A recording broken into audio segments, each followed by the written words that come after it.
Hello students, BSc second years के सभी students का आज की फिजिक्स ऑनलाइन क्लास में स्वागत है। पिछली क्लास में हमने फर्स्ट यूनिट स्टार्ट की थी, फर्स्ट पेपर की थर्मोडायनेमिक्स और स्टैटिक्स की। यूनिट फर्स्ट का नाम था ऊष्मीय अन्योन्य क्रियाएं।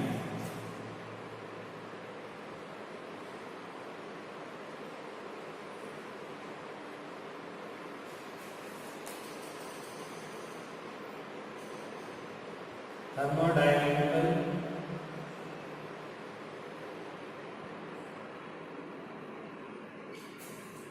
इंटरसेक्शन।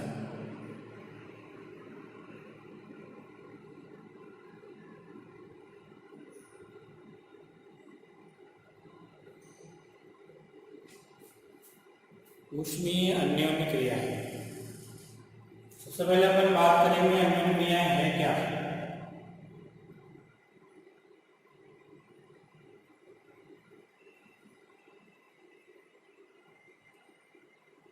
अन्योन्य क्रियाएं क्या होती हैं? थर्मोडायनेमिकल इंटरैक्शन, ऊष्मीय अन्योन्य क्रियाएं क्या होती है? अन्योन्य क्रिया का जो सामान्य अर्थ होता है वो होता है एक दूसरे के आदान प्रदान। किसी भी भौतिक राशि का जब दो निकायों के मध्य ऊष्मीय आदान प्रदान होता है, स्थूल निकायों में अपन पढ़ेंगे यहाँ पे, स्थूल निकायों में अन्योन्य क्रिया है।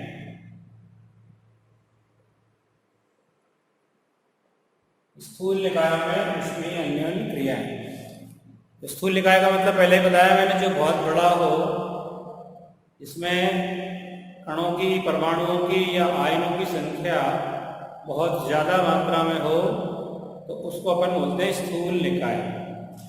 और अन्योन्य क्रिया का अर्थ है जब किसी भौतिक राशि का विनिमय होता है एक निकाय से दूसरे में या दूसरे से पहले में, तो उस विनिमय को ही कहते हैं अन्योन्य क्रियाएं। तो अन्योन्य क्रियाएं क्या होती हैं? सबसे पहले समझने के लिए मान लो कि दो निकाय हैं। दो क्या हैं? ये निकाय जो एक दूसरे के संपर्क में है। एक निकाय को मान लो ए बोल देते हैं अपन, और दूसरा निकाय हो गया बी।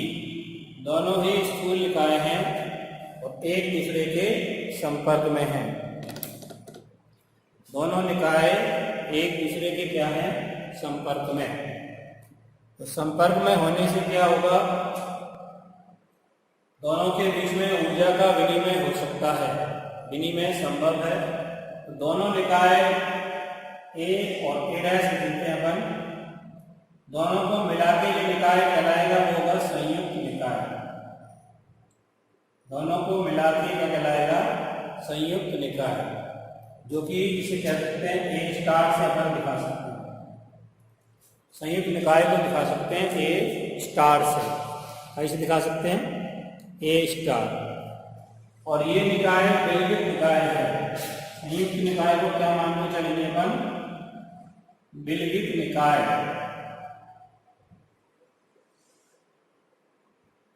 विलगित निकाय का मतलब है इसके आसपास अन्य कोई निकाय नहीं मौजूद हो, यानी जो भी ऊर्जा का विनिमय होगा वो केवल इन दोनों के मध्य ही संभव है। इसके अलावा और कोई तीसरे निकाय के साथ विनिमय नहीं होना चाहिए। तो इस तरह का संयुक्त निकाय क्या कहलाएगा? विलगित निकाय। ठीक है, जो भी विनिमय होगा इन दोनों के बीच में होगा, तीसरे निकाय के साथ इसका कोई विनिमय नहीं है, तो इसको अपन बोलेंगे विलगित निकाय। तो दोनों निकायों की प्रारंभिक ऊर्जा इसकी मान लो ई और इसकी ई डैश है, यानी कि अन्योन्य क्रिया से पूर्व, अन्योन्य क्रिया से माध्य लगे तो बाहर लगा देते हैं। अन्योन्य क्रिया से पूर्व ए निकाय की ऊर्जा क्या मान ली? ई बार। अब अन्योन्य क्रिया से पूर्व ई डैश निकाय की ऊर्जा, इसको मान लिया ई डैश बार। तो टोटल ऊर्जा जो होगी वो संरक्षित होगी, क्योंकि विलगित निकाय है, इसकी ऊर्जा इसमें जाएगी तो यहाँ कम हो सकती है, यहाँ वृद्धि हो सकती है, लेकिन कुल ऊर्जा क्या रहेगी, संरक्षित रहेगी। तो विलगित निकाय की कुल ऊर्जा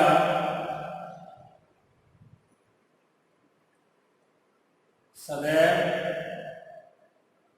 संरक्षित होती है। संरक्षित होने का मतलब क्या है, नियत, कांस्टेंट। कुल ऊर्जा सदैव क्या रहेगी, संरक्षित रहेगी, यानी कि नियत रहेगी, ना घटेगी ना बढ़ेगी, संरक्षित रहेगी। तो कुल ऊर्जा हमेशा संरक्षित रहेगी, यानी ना घटेगी और ना क्या होगी, बढ़ेगी। तो इस तरह का जो निकाय होता है उसको क्या कहते हैं, विलगित निकाय। विलगित निकाय की कुल ऊर्जा हमेशा संरक्षित रहती है, यानी एक की घट जाएगी, दूसरे की बढ़ जाएगी, टोटल मान जो होगा वो हमेशा क्या रहेगा, नियत रहेगा। तो अन्योन्य क्रिया से पूर्व अपन ने इनकी ऊर्जाएं मान ली, पहले निकाय की ई बार और दूसरे निकाय की ई डैश बार, और टोटल मान क्या रहना है, नियत रहना है। टोटल मान क्या रहना है, नियत, यानी कि ई बार प्लस ई डैश बार बराबर नियत, यानी कि संरक्षित। इनका अपकलन करें तो डेल्टा ई बार प्लस डेल्टा ई डैश बार बराबर 0। नियत का अपकलन 0 था, अपकलन कर दिया हमने इसका, तो डेल्टा ई बार प्लस डेल्टा ई डैश बार बराबर 0। डेल्टा ई बार का मतलब है ए निकाय की ऊर्जा में परिवर्तन, ए निकाय की ऊर्जा में परिवर्तन, और ये क्या है, ए डैश निकाय की ऊर्जा में परिवर्तन। क्योंकि जब अन्योन्य क्रिया होगी तो स्वाभाविक है कि ऊर्जा में क्या होगा, परिवर्तन आएगा। मान लीजिए इस निकाय से ऊर्जा इसमें आई, इसकी ऊर्जा घट जाएगी, इसकी बढ़ जाएगी, इसकी ऊर्जा में कमी आई, इसकी में वृद्धि आई। या इस समीकरण इसको ए लिखते हैं अपन, तो डेल्टा ई बार बराबर minus of delta E dash bar. इसका मतलब एक की निकाय में वृद्धि होगी, एक की में कमी। माइनस चिन्ह किसको शो कर रहा है, कमी को शो कर रहा है। अब अन्योन्य क्रियाएं बेसिकली 3 प्रकार की हो सकती हैं। पहली जो अपना हेडिंग है ऊष्मीय अन्योन्य क्रिया, उसकी अगर बात करें, ऊष्मीय अन्योन्य क्रिया,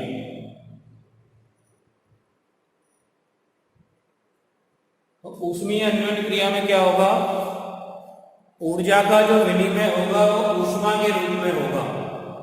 ऊर्जा का विनिमय किसके रूप में होगा, ऊर्जा का विनिमय ऊष्मा के रूप में होगा। और ये तब होगा जब इसके जो बाह्य प्राचाल हैं वो नियत रहे। बाह्य प्राचाल क्या रहे, नियत, क्योंकि ऊर्जा कार्य के रूप में भी होती है और ऊष्मा के रूप में भी होती है। स्टार्टिंग में पिछली क्लास में मैंने हीट की डेफिनेशन जब बताई थी तब ये समझाया था कि ऊष्मा एक प्रकार की ऊर्जा है और कार्य भी ऊर्जा ही होती है। तो कार्य के रूप में भी विनिमय हो सकता है ऊर्जा का, ऊष्मा के रूप में भी विनिमय हो सकता है। इसी आधार पर पहला प्रकार है ऊष्मीय अन्योन्य क्रिया। तो ये कब होगा, यदि बाह्य प्राचाल क्या क्या होते हैं, जैसे कि आयतन, निकाय का आयतन, या बाह्य विद्युत क्षेत्र, या बाह्य चुंबकीय क्षेत्र आदि। तो अगर बाह्य प्राचाल क्या रहे, नियत रहे, बाह्य प्राचाल नियत रहने का मतलब क्या हुआ, ना तो इसके आयतन में कोई चेंज आए ना इसके आयतन में कोई चेंज आए, बाह्य प्राचाल टोटल दोनों का नियत रहे, यानी आयतन में कोई परिवर्तन नहीं हो, बाह्य प्राचाल में कोई परिवर्तन नहीं हो, नियत रहे। तो इसका मतलब कार्य के रूप में विनिमय नहीं होगा ऊर्जा का। अगर बाह्य प्राचाल नियत है तो कार्य के रूप में विनिमय होगा नहीं, तो विनिमय काय के रूप में होगा, ऊष्मा के रूप में। इसकी ऊष्मा इसमें या इसकी ऊष्मा इसमें जाएगी, तो ऊष्मा के रूप में ऊर्जा का विनिमय होगा, ऊष्मा के रूप में ऊर्जा का विनिमय होगा। और इस तरह की अन्योन्य क्रियाओं को अपन क्या बोलेंगे, ऊष्मीय अन्योन्य क्रियाएं। अब चूंकि ऊष्मा के रूप में ऊर्जा का विनिमय हो रहा है तो स्वाभाविक है एक निकाय की ऊष्मा में वृद्धि होगी और एक निकाय की ऊष्मा में कमी होगी। यानी कि एक निकाय की अगर ऊष्मा A डैश में चली जाती है कुछ मात्रा में, तो A निकाय की ऊर्जा में परिवर्तन कमी के रूप में होगा, A डैश निकाय की ऊर्जा में परिवर्तन वृद्धि के रूप में होगा, एक प्लस में होगा और एक माइनस में। जैसे मान लेते हैं अपन यहाँ पे, माना A निकाय द्वारा अवशोषित ऊष्मा Q और A डैश निकाय द्वारा उत्सर्जित ऊष्मा क्या हो जाएगी, Q डैश। ठीक है, एक निकाय तो अवशोषित करेगा और दूसरा क्या करेगा, उत्सर्जित करेगा। पहला वाला देगा जब दूसरा लेगा, तो कोई भी किसी को दे सकता है। आदान प्रदान दोनों के बीच में होना है। जैसे अपन रुपयों का लेन देन करते हैं कि नहीं, एक देने वाला होता है लेने वाला होता है। तो इसी तरह से एक निकाय ने ऊष्मा दूसरे को दी, तो एक की ऊष्मा करने वाली Q और एक की Q डैश। तो इसका मतलब समीकरण एक में अपन रखते हैं Q प्लस Q डैश बराबर 0, यानी Q बराबर आएगा माइनस ऑफ Q डैश। तो क्या मतलब है इसका, इसका मतलब यह है कि एक निकाय द्वारा अवशोषित की गई ऊष्मा की मात्रा दूसरे निकाय से उत्सर्जित ऊष्मा की मात्रा के बराबर होती है। ऊर्जा का संरक्षण यहाँ भी हो रहा है, ऊष्मा ऊर्जा ही है। तो जितनी निकाय ने एक निकाय ने ऊष्मा दी उतनी ही दूसरे ने ली। तीसरा तो कोई है ही नहीं क्योंकि विलगित निकाय है, तीसरा कोई उपस्थित ही नहीं है। तो इस तरह की अन्योन्य क्रिया अगर जो होती है तो उसको अपन क्या बोलते हैं, ऊष्मीय अन्योन्य क्रिया। तो जिसमें एक निकाय द्वारा अवशोषित ऊष्मा दूसरे निकाय से उत्सर्जित ऊष्मा के बराबर होती है। ये तो एक प्रकार हो गया। दूसरा प्रकार अगर अपन देखें, दूसरी अन्योन्य क्रिया क्या होगी, दूसरी अन्योन्य क्रिया का नाम है सेकेंड अन्योन्य क्रिया रुद्धोष्म या यांत्रिक, रुद्धोष्म या यांत्रिक अन्योन्य क्रियाएं। अब इसका क्या तात्पर्य है, चूंकि शब्द जुड़ा हुआ है रुद्धोष्म, रुद्धोष्म का अर्थ अपन भली भांति जानते हैं। रुद्धोष्म का मतलब ऊष्मा को अवरुद्ध कर देना है। तो फर्स्ट प्रकार में हमने ऊष्मीय अन्योन्य क्रिया की डिस्कस की, तो उसका मतलब है ऊष्मा का एक्सचेंज, ऊर्जा का विनिमय काय के रूप में हो रहा है, ऊष्मा के रूप में।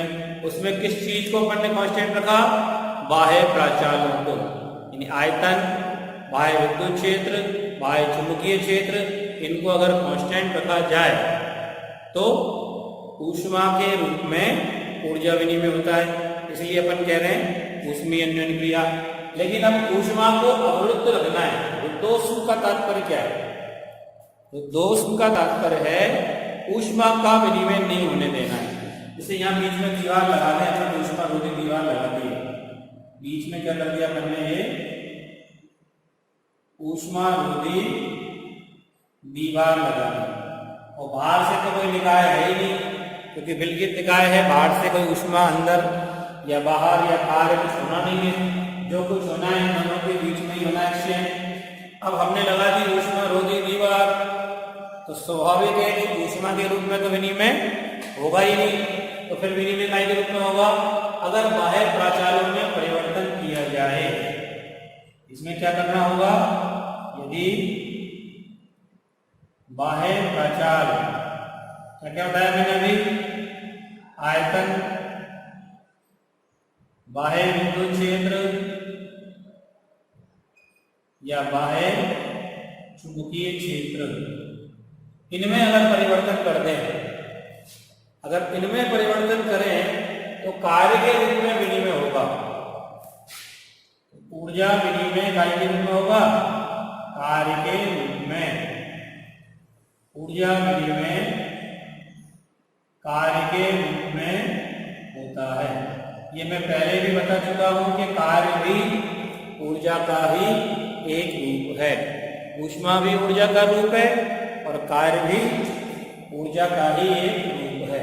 तो बाह्य प्राचाल में परिवर्तन कैसे करें, जैसे मान लो ये पिस्टन टाइप का है, पिस्टन होता है ना पिसकाने वाला, दोनों निकायों के बीच में अपने दीवार लगाई है ऊष्मा रोधी, वो एक पिस्टन की तरह है। इसको अपन इधर रिप्लेस कर दें, इधर खिसका दें तो उसका आयतन बढ़ जाएगा और इसका आयतन घट जाएगा, या उधर खिसका दें तो इसका आयतन बढ़ जाएगा और इसका घट जाएगा। तो आयतन में क्या होगा, चेंज। आयतन का मतलब बाह्य प्राचाल, या बाह्य विद्युत क्षेत्र में चेंज कर दें तो भी ऊर्जा स्तर में चेंज आता है। परमाणु में ऊर्जा स्तर होते हैं, अपन जानते हैं, अणुओं में ऊर्जा स्तर होते हैं। तो जब बाह्य विद्युत क्षेत्र बाह्य चुंबकीय चेंज करते हैं तो ऊर्जा स्तरों में चेंज होता है, ऊर्जा का विनिमय होता है। तो बाह्य प्राचाल में चेंज करें तो चूंकि अपन जानते हैं कार्य जो होता है P डेल्टा B, कई बार पढ़ा होगा तुमने ये P डेल्टा B। P दाब है, दाब को नियत रख के अगर आयतन बढ़ा है तो कार्य किया जाए कितना होता है P डेल्टा B या PdB लिखते हैं अपन।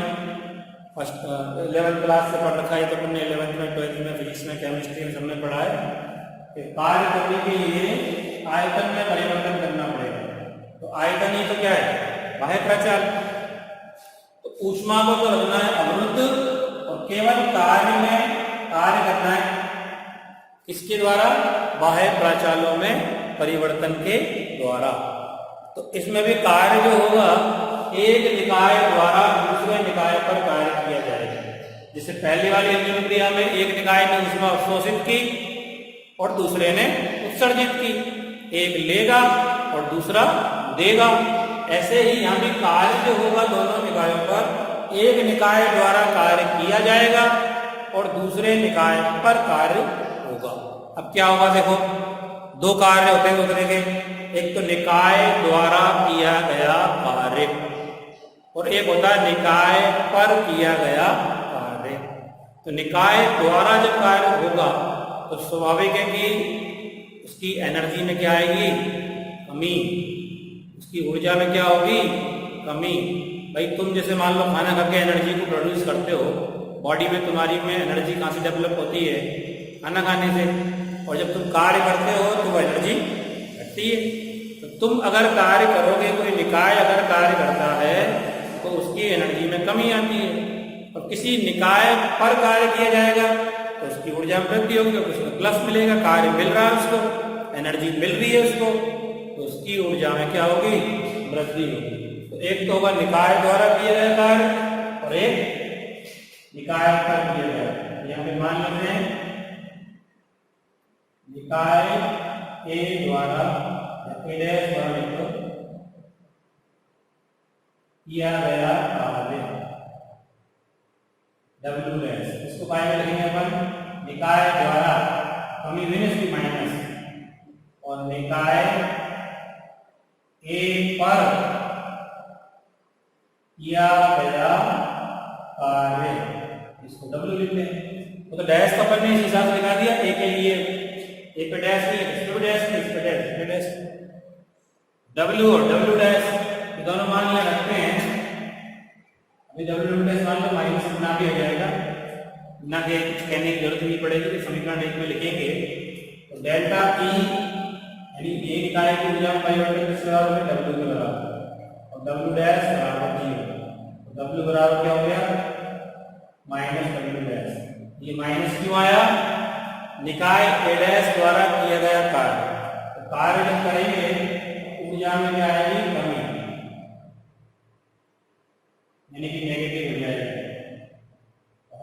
यहाँ ऊर्जा में हो जाएगी वृद्धि, और वृद्धि की वजह से मान क्या आएगा? पॉजिटिव। वृद्धि की वजह से क्या आएगा? पॉजिटिव आ जाएगा। ठीक है, तो एक निकाय की ऊर्जा में वृद्धि और दूसरे निकाय की ऊर्जा में क्या आएगी? कमी आएगी। तो ए निकाय द्वारा किया गया कार्य और बी निकाय द्वारा, ए डैश निकाय द्वारा कार्य। W बराबर माइनस डब्ल्यू डैश होने का मतलब क्या है? W बराबर माइनस डब्ल्यू डैश का मतलब क्या है? एक निकाय द्वारा किया गया कार्य दूसरे निकाय पर किए गए कार्य के बराबर होगा। यानी जितना ए निकाय द्वारा कार्य किया जाएगा उतना ही ए डैश पर कार्य किया जाएगा। क्योंकि ऊर्जा का क्या होता है? कुल संरक्षण होता है, ऊर्जा संरक्षित होती है, इसलिए ऊर्जा में परिवर्तन जो होगा वो कार्य के रूप में होगा। तो इस तरह की अन्य क्रिया को क्या बोलेंगे? रुद्धोष्म। रुद्धोष्म तो नाम है इसका। अब इसका नाम यांत्रिक क्यों है? क्योंकि कार्य जो होता है उसको बोलते हैं यांत्रिक ऊर्जा। कार्य का दूसरा नाम क्या है? यांत्रिक ऊर्जा। तो यांत्रिक ऊर्जा है इसलिए इसका नाम क्या हो गया? यांत्रिक कार्य हो गया। तो यांत्रिक अन्योन्य क्रिया भी इसको कह सकते हैं। अब एक तीसरा जो रूप है, हालांकि दो ही है, वैसे तो दो ही तरह की अन्योन्य क्रिया होती है, इन दोनों का मिला जुला रूप जो होता है वो कहलाएगी व्यापक अन्योन्य क्रियाएं। व्यापक अन्योन्य क्रियाएं। व्यापक का मतलब होता है संपूर्ण, कंप्लीट। क्योंकि प्रैक्टिकली अगर अपन देखें, व्यवहारिक लाइफ में अगर देखें, तो ना तो केवल ऊष्मीय अन्योन्य क्रिया संभव है, क्योंकि मैंने अभी तुमको बताया नंबर 1 ऊष्मीय। तो ऊष्मीय अन्योन्य क्रिया के लिए किसको नियत रखना पड़ता है? बाह्य प्राचलों को। और दूसरी बताइए रुद्धोष्म, इसमें किसको नियत रखना पड़ेगा? ऊष्मा को। तो प्रैक्टिकली या व्यवहार रूप में अगर अपन बात करें तो ना तो बाह्य प्राचलों को पूर्णतया नियत रखा जा सकता है, आयतन को 100% ऐसा कुछ कर देंगे किसके ही यहाँ से पिस्टन, बाह्य प्राचाल बिल्कुल चेंज ना हो, आयतन चेंज नहीं होगा तो बाह्य विद्युत क्षेत्र चेंज होगा, बाह्य चुंबकीय क्षेत्र चेंज होगा, कुछ ना कुछ चेंज जरूर होगा। यानी जैसा अपन ने लिखा है कि बाह्य प्राचालों को नियत रखा जाए, तो पूर्णतया बाह्य प्राचालों को नियत। इसी तरह से इस दूसरी अन्योन्य क्रिया में ऊष्मा को अवरुद्ध रखना है, तो 100% ऊष्मा को अवरुद्ध रखना, 100% ऊष्मा रोधी कोई नहीं है। तो इसका मतलब ये है कि व्यवहारिक रूप से अगर देखें तो दोनों अन्योन्य क्रियाएं एक साथ होती हैं। अंतर सिर्फ ये होता है, हो सकता है ये ज्यादा मात्रा में हो, ये कम मात्रा में हो, या बाह्य प्राचाल चेंज करें तो ये ज्यादा मात्रा में हो और ये कम मात्रा में हो, लेकिन होंगी दोनों प्रकार की। तो दोनों प्रकार की अन्योन्य क्रियाओं का जो मिश्रण है, यानी ऊष्मीय अन्योन्य क्रिया भी चल रही है और साथ में यांत्रिक या रुद्धोष्म अन्योन्य क्रिया भी चल रही है, तो दोनों का मिला जुला रूप क्या कहलाएगा? व्यापक अन्योन्य क्रियाएं।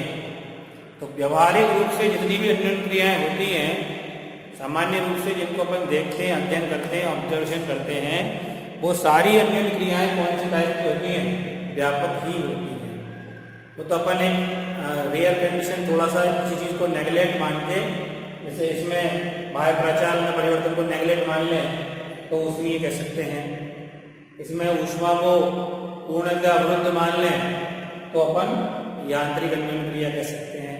तो मूल रूप से, बेसिक रूप से, प्रैक्टिकली या व्यवहारिक रूप से दोनों का मिश्रण होता है एक साथ। ऊष्मीय अन्योन्य क्रिया भी होती है और यांत्रिक अन्योन्य क्रिया भी होती है। तो इसलिए दोनों का मिला जुला रूप क्या कहलाएगा? व्यापक अन्योन्य क्रिया। ये डेल्टा ई बार जो अपन लिखेंगे वो W+2 के रूप में।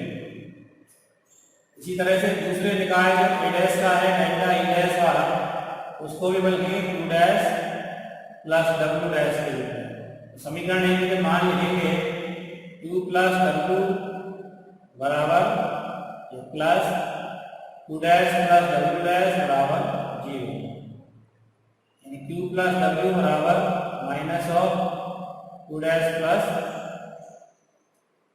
दोनों आगे नहीं में पहले वाली में अपन ने Q बराबर माइनस Q डैश लिखा था, कौन सी वाली में, ऊष्मीय अन्योन्य क्रिया में, और यांत्रिक में W बराबर माइनस W डैश लिखा था। इसमें अपन ने बताया था कि एक निकाय द्वारा ग्रहण की गई ऊष्मा दूसरे निकाय से उत्सर्जित ऊष्मा के बराबर है।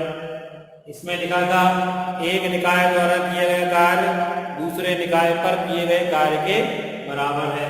इसमें दोनों चीजें एक साथ चलेंगी, एक निकाय द्वारा अवशोषित ऊष्मा और उस पर किया गया कार्य इसके बराबर है दूसरे निकाय से उत्सर्जित ऊष्मा और निकाय द्वारा किए गए कार्य के बराबर। तो इस तरह की अन्योन्य क्रिया को अपन क्या कहते हैं, व्यापक अन्योन्य क्रिया। इसको एक शॉर्ट में अपन समझ सकते हैं तीनों का एक साथ कैसे समझ सकते हैं। देखो जैसे मान लो कि लिए अपन ने बेलना का बॉक्स ले लिया, एक बेलन है, इसकी दीवारें वगैरह सब चालक है, ऊष्मा का आदान प्रदान नहीं होगा, और एक इसमें पिस्टन लगा हुआ है। तीन कंडीशन होंगी, यदि पिस्टन ऊष्मा रोधी नहीं है परंतु चलायमान है, यानी खिसक सकता है, स्थिर है, ऊष्मा रोधी नहीं है लेकिन स्थिर है, ऊष्मा रोधी नहीं है, ऊष्मा का विनिमय होगा, कौन सी अन्योन्य क्रिया होगी, पहले प्रकार की, कौन सी अन्योन्य क्रिया हो जाएगी, ऊष्मीय प्रकार की हो गई। दूसरा, यदि पिस्टन क्या है, ऊष्मा रोधी है परंतु चलायमान है,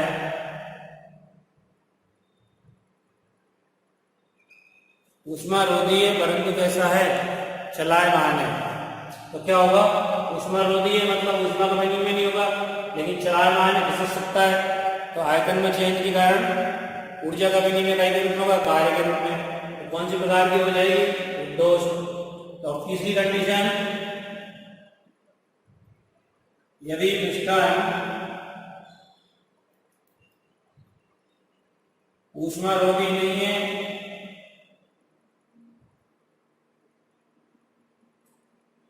और एवं चलायमान भी है, तो क्या होगा, ऊष्मा का भी विनिमय होगा, ऊष्मा रोधी नहीं है तो ऊष्मा का विनिमय होगा, और चलायमान है मतलब पिस्टन खिसक सकता है, तो दोनों तरह का होगा ना विनिमय, ऊष्मा रोधी नहीं है इसलिए ऊष्मा का विनिमय होगा, तो ऊष्मीय अन्योन्य क्रिया हो गई।